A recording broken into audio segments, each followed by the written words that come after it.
I'm Michelle with Raw Real Estate, and I have been working with buyers and sellers in Colorado since 2019. And I just left a mastermind that I attend monthly, and it's with a bunch of other real estate professionals. And really, the whole purpose of the mastermind specifically is to help each other in this industry to be better, to do better, to navigate some of the challenges that we're going through, and to problem solve. And so this mastermind today, we had some other employing brokers as myself. We had some appraisers, lenders, and so some auctioneers. And it's really interesting. I love the diverse group because we all have different perspectives on the same thing. We're all working in the same field and industry, but we're coming at it from a different angle. And so when we share our insights and things, I think it just makes us that much better. But today, the topic was really appraisals and, kinds of the ins and outs and the differences from a broker, a real estate agent's comparative market analysis to an actual appraisal, and how some of those are variances. And this just made me think, I know in Colorado Springs, in much of the market, and it does depend on, the neighborhood and the type of property you're selling, but in much of the market right now, it's considered more of a buyer's market.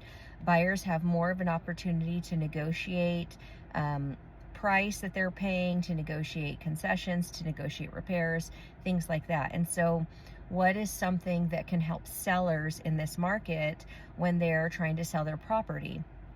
And I think a big, takeaway, and I know I've thought about this before, but a big takeaway is working, preventatively. So from the get-go, not only having that market analysis, but getting a pre-listing appraisal and getting a pre-listing inspection, and having those things already done beforehand so that you are showing buyers, one, you already know the value of the property, and so based on what you're asking, they know, that they're already going to get that value there.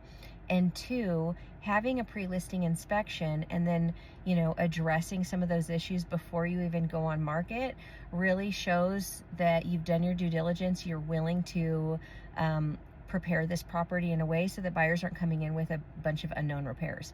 And so if you are thinking of selling and you're kind of concerned about the market, I would say two things is, one, just know that it still is a pretty good market to sell. Properties are moving, and again, it varies on the area, but overall, I would say we have 1 to 2 months of inventory, which still makes it a pretty good market to be selling. But if you want to, make sure that your property is properly prepared and, is more appealing to the buyers in this market, then talk to your realtor about getting a pre-listing appraisal and getting a pre-listing inspection to identify those areas and really be good on, presenting your property in the best light possible. So if you have more questions about that, I'd love to talk to you. My name's Michelle, and I love what I do.